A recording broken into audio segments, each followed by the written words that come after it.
Welcome to the Slop Farm. Enjoy the video. You begin by locking the door correctly.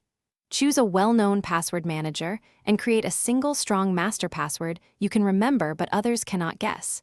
Use 12 or more characters with numbers and symbols.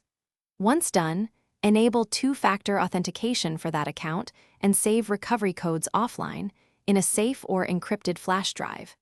Make sure Cloud Sync is turned on only if you trust the provider. Otherwise, keep an encrypted local backup for emergency recovery.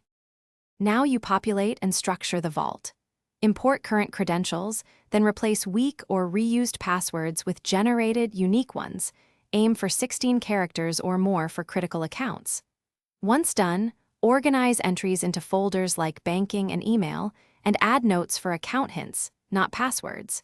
Make sure autofill is enabled for convenience, but set the app to lock after a short idle period, and permit biometric unlock only on trusted devices to balance speed with security.